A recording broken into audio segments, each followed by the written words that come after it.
Good evening, everyone. We'll be beginning shortly. All right, here we are. Today is April 9th, 2025, and this is the monthly meeting of the Affordable Housing Trust Fund, and this meeting is now called to order. I'm going to take a roll call. We have participants in person as well as on Zoom. Joe Gravelisi is absent on vacation. Clarence Rillo, myself, Vice Chair, I am present. Anayo Osweke. Present online. Awesome. Leila Pietri. Present.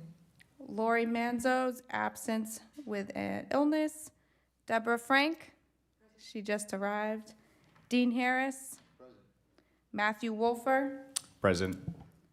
Everyone is present -2, and a quorum is established. Do we have an approval of the minutes from the last meeting? Motion to approve the minutes. Dean motions. Do we have a second?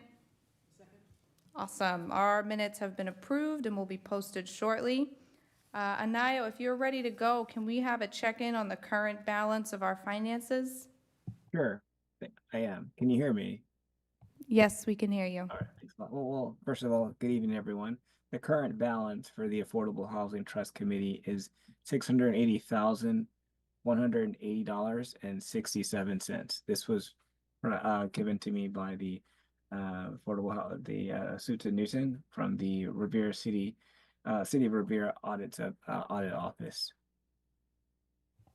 Thank you, Anayo, for the update. And to segue off of that, so Anayo's updated us that the current balance is $680,180.67. Sorry about the noise. The next agenda item is related to that financial update. It is the free cash allocations that the City Council recently approved. Currently, our ordinance has the free cash allocation to the Affordable Housing Trust Fund at 10%, and the Chief Financial Officer just submitted and had approved by the City Council an amendment to 5%. So a bit of a decrease, but this was due to increased necessity and proliferation of additional trust funds in the city that require funding at this time.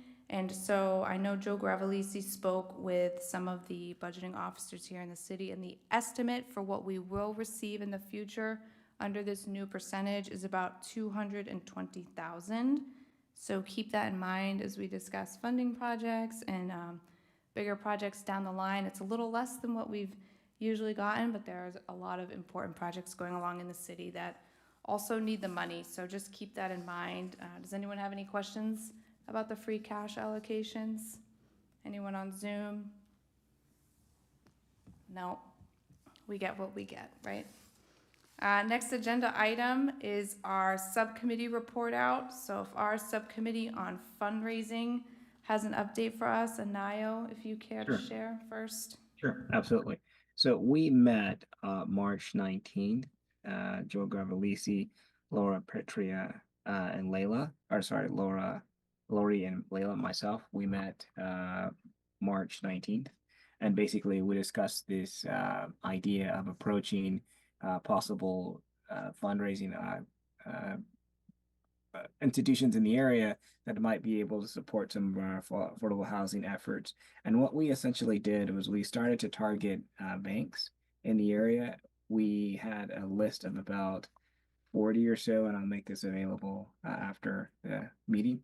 And we basically filtered this list of 40 banks to one, as the first criteria being obviously we wanted to find banks that sponsored or that provided charitable opportunities for specifically targeted affordable housing.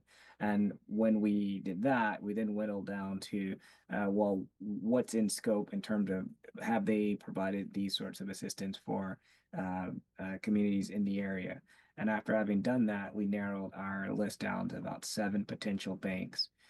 Now, the challenge, however, leading forward is that most of these fundraising offers or applications require that the organization be a 501c3.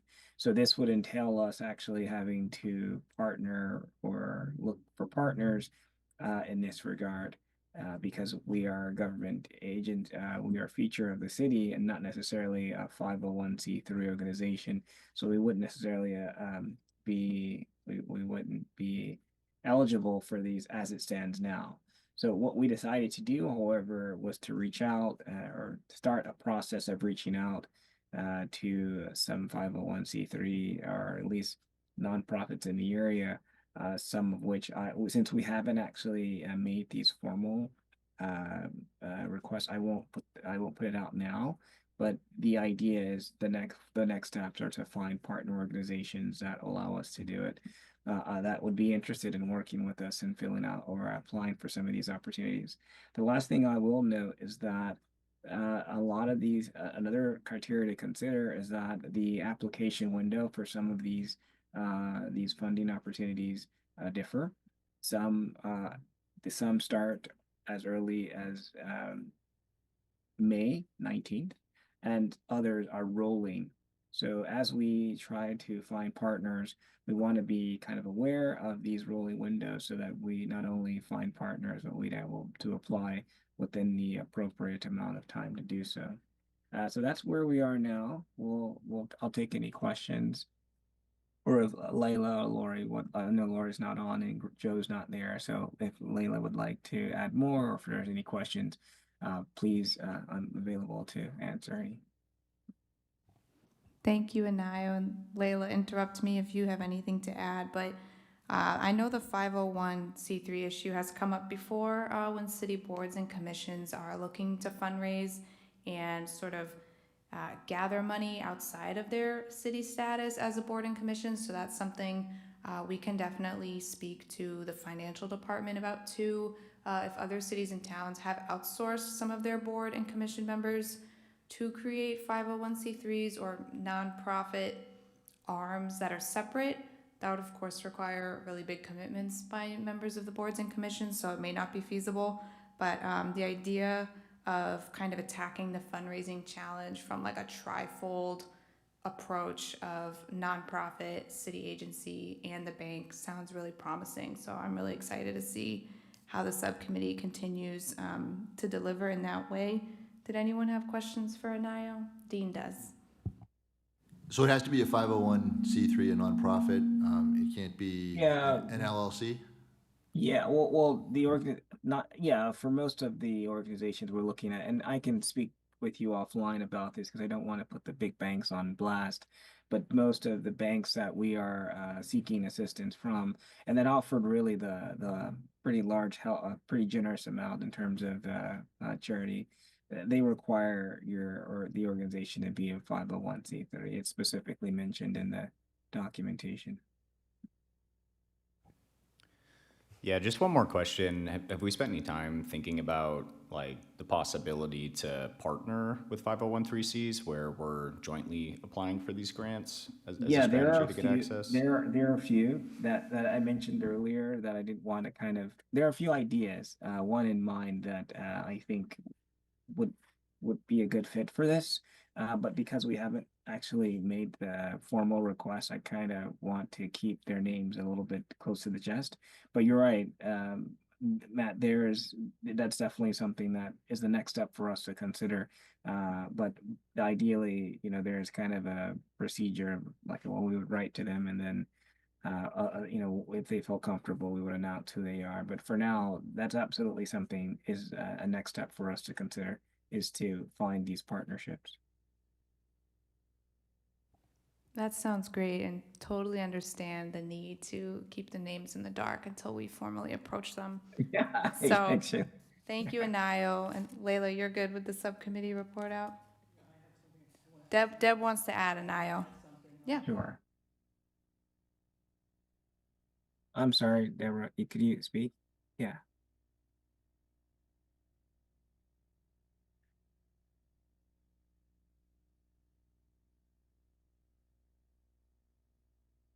Okay, well, that'll do it, okay. So I'm wondering if we've considered reaching out to the local realtor associations who all have their own foundations to partner with, and all of them have grants available for housing and things like that. So that might be a good partner, whether it's Massachusetts Association of Realtors, Greater Boston Association of Realtors, South Shore. Well, Greater Boston would be this area, but that might be worth looking into. Absolutely. I didn't consider that, but I will add that to the list. Well, this initial approach is not exclusive, meaning absolutely we would consider other opportunities to reach out to folks that would provide charitable assistance. Banks are not the only one that would, so definitely, I'll definitely include that. Thank you for your the letting us know about this additional opportunity. I'm going to write this down. Thank you, Deb, and we've noted that in the minutes as well, so we definitely will not forget. Moving on to the next subcommittee, the home ownership subcommittee, if Matt could take the lead on that report. Yep, so we met on April 1st, and yeah, no major updates as far as no big decisions made or kind of new rocks turned over. We really spent most of the time giving updates on ongoing programs and progress on the new initiatives that we're already doing research on.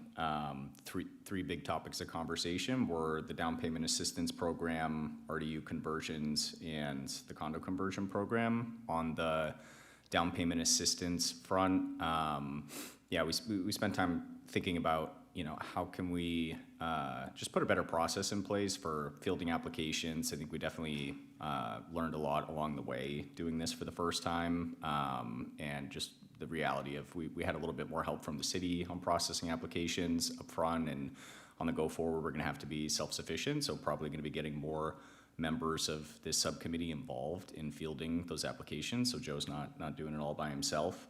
And Joe's kind of leading the charge on putting those like templates and processes together right now. On the RDU conversion program, we're kind of in a holding pattern just in figuring out the possibility of actually executing on that. Tom is kind of taking the charge on figuring out the possibility of doing it, and really we're waiting for the city council to pass their RDU ordinance before we know exactly what the rules of the game are going to be on that one. And then regarding condo conversions, I think we're at this point done doing our property level kind of market research and diligence. I had sent a PDF around to the group ahead of the meeting that details some of the findings. We did a pretty deep dive underwrite on 18 properties across the city. Some of them active listings, most of them honestly were stuff that already sold, just because it's really hard finding listings that fit right now.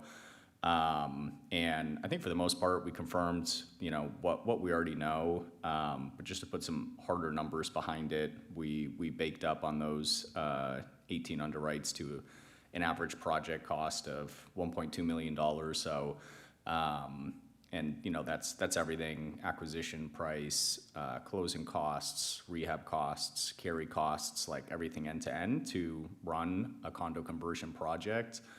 Obviously not something we have the funds to do today, but was still a good exercise. I think we learned a lot about the Revere market and are going to be pretty well equipped when it comes time to either kick that program off or kicking this program off in the grant form. More importantly, just boiling down to like the brass tacks of what would it really cost to put an effective incentive through the grant program to incentivize investors and developers to sell one unit on a 2, 3, 4 unit condo conversion as deed restricted affordable. And again, kind of confirming what we already knew here, but across the 18 properties we looked at, we came out to a weighted average delta of just about $108,000.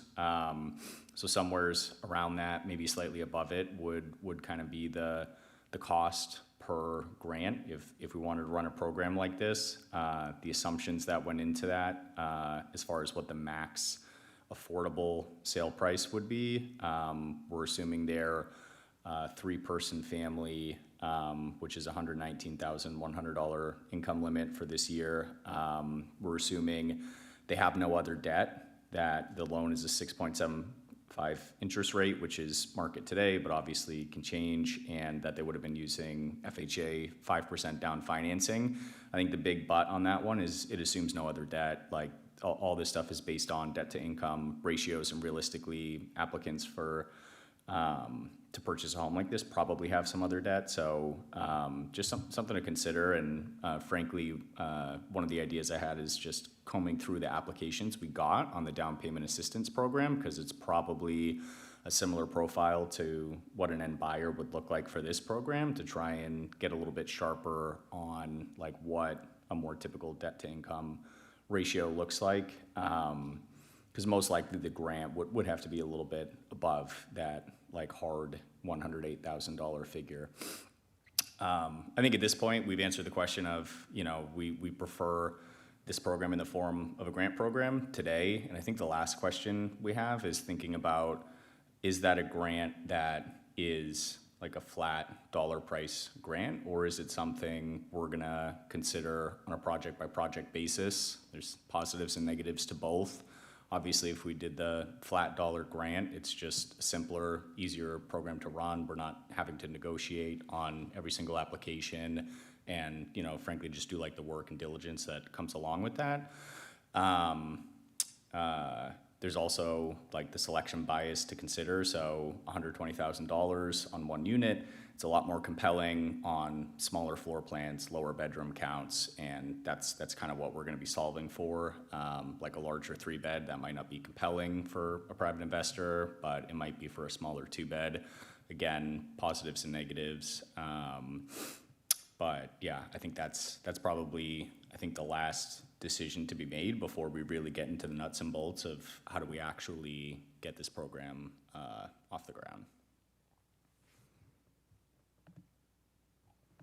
Thank you so much for that, Matt. That was a lot of really helpful information and a lot of questions that the Board of Trustees will have to consider perhaps for the next meeting, or one coming up soon, is if we do decide to go the grant route for these condo conversions to incentivize the developers, do we go with a flat number, as he said, or do we manage it on a case-by-case basis, and perhaps, depending on the demand that we get, if we open up an application like this, alter it based on the demand, based on the market, based on what the current needs are, if those are to change. So definitely something to think about. Does anyone have any questions or comments for Matt? All right, and thank you for that. I'm not a numbers person, and so when you rattled off those numbers, I was very grateful that someone else is a numbers person, because it's really helpful to know, especially in a tumultuous housing market and economy at the moment. If there are no other questions on that agenda item, we will move forward to the next agenda item, which is updates to the first-time home buyer down payment assistance that Matt touched upon briefly. Tom Skorowski, Chief of Planning, was not able to be here in person tonight, but I met with him today, as well as Joe, throughout the week to get a comprehensive update for everyone. So the first-time homebuyer down payment assistance program, which, as Matt mentioned, Joe is kind of spearheading on his own with assistance from other city employees. We have received 25 applications total since the assistance was first advertised and first opened to the public. Fully awarded applications are one. There's a single one that's been fully awarded. The funds have been dispersed to that person, and they have signed a purchase and sale agreement on a home. So we have one person that's gone through the entire process and gotten the money. Conditionally awarded, pending the purchase and the sale agreement, is 5 folks who have gone through that process. 2 people are likely eligible and will likely make it through to the end. We are awaiting small pieces of information from them, such as, tax returns, paperwork, or they're waiting to complete the first-time homebuyer class, which is a requirement that we have in place.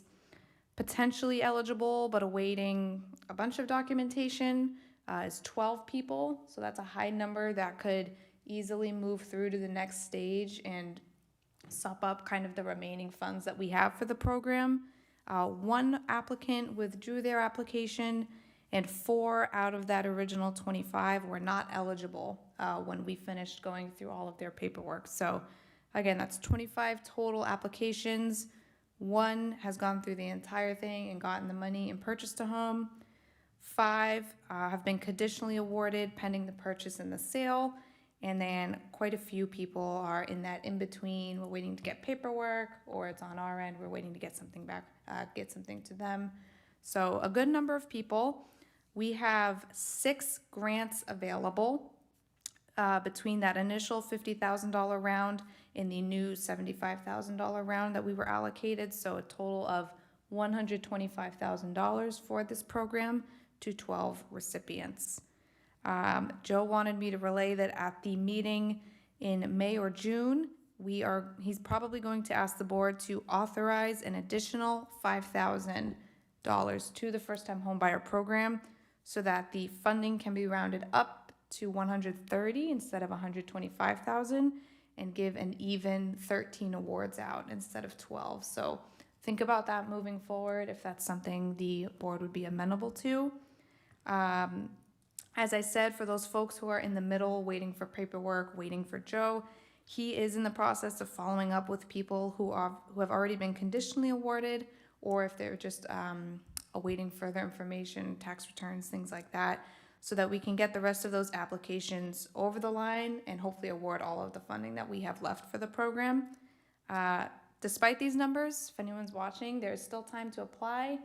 All 12 pending people could not be eligible, or something could come up. So folks should definitely still apply. It's still something that's active with money available. So any realtors, bankers, things like that, the program is still open. The program is still funding. So if you have a mortgage pre-approval, a first-time homebuyer class completed, you could jump right to the top of that application process and get this down payment assistance. So please continue to spread the word in your networks, in your social media. Does anyone have any questions or comments about the first-time homebuyer program? Some people ask me about the deadline. Do you have a deadline for the application? The deadline is when all the money is gone. Oh, okay. Yeah, so it is rolling, no deadline as of right now. We have not enough applicants to close it off just yet. Once we get a couple more people conditionally approved pending that purchase of the home, I would imagine we would get the word out that, it's rounding down. But hopefully we'll see if we approve an additional couple $1,000s, we can round it up and award one more person if that was the case. So still open, no deadline. All right. The next item on the agenda is also a city update. It's an update on the city-owned tax title properties and the RFPs, the request for proposals. I again spoke to Tom, and he wanted me to share the following information with everyone. So on Monday, the city council voted unanimously after they voted on our free cash distributions. They also voted to convey those 5 tax title properties that we had submitted a request for them to convey from city custodianship to Affordable Housing Trust Fund custodianship. The only change that came as they approved this transfer to us was that the Hitchborn Street lot, I don't know if you remember that one specifically, but it was a very oddly shaped, kind of small one. It was deemed to be unbuildable for the size that would be necessary for a livable structure. And there were also 2 very significant easements located underground. So as far as Tom is concerned, the city, the Affordable Housing Trust Fund, is not going to pursue any type of project on that parcel.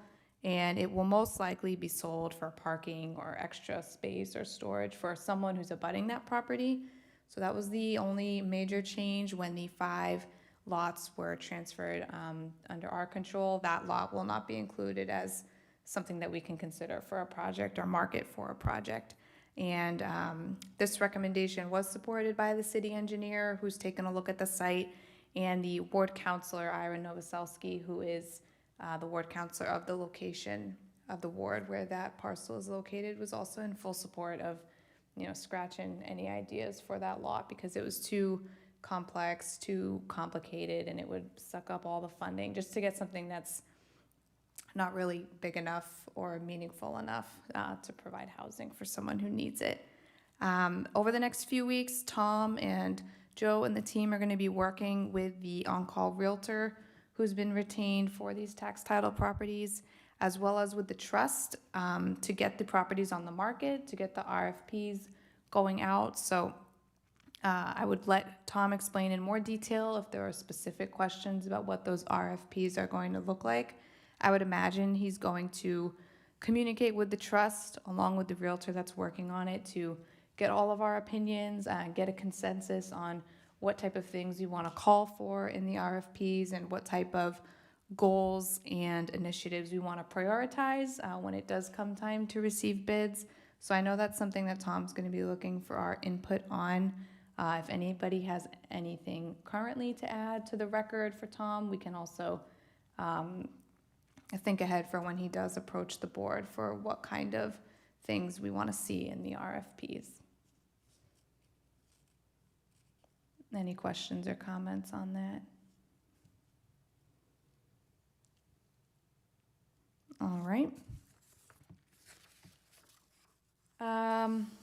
As far as any other city updates go, an informal city update that I can share is also in addition to what Matt mentioned about the ADUs. I know that Tom has received a bit more formal guidance from the state upon the first rollout and the first, I think it's been about 2 months or so since the ADU regulations went into effect under the state. Lots of cities are scrambling at the moment to get their code up to code and to inform builders and developers and homeowners on what kind of path they have to take, because although the state has a nice, simple, easy format, each city has to tailor it to their specific needs and their zoning. So I know that Tom is going to be working with the council closely in the next few meetings to relay more specifically what the state has told us we can and cannot do and what we can and cannot require from homeowners. So hopefully some of those projects that Matt outlined in his subcommittee report can come closer to fruition or come closer to the initial stage of planning as Tom works with the city council on more tangible and realistic images that we can have in our head for what ADUs will look like in Revere now that the state has handed out a bit more specific guidance to planning professionals throughout the Commonwealth. So that is something to look out for. And I can open it up to public comment for the 0 attendees in the room, or if anyone here has any final thoughts. Does anybody on Zoom have anything to add? No. Thank you, Anayo. Well, in that case, the next meeting of the Affordable Housing Trust Fund will be in May, the second Wednesday in May, which is Wednesday, May 14th, will be the next Affordable Housing Trust Fund meeting at 6:30, and we hope to see you there. This meeting is adjourned.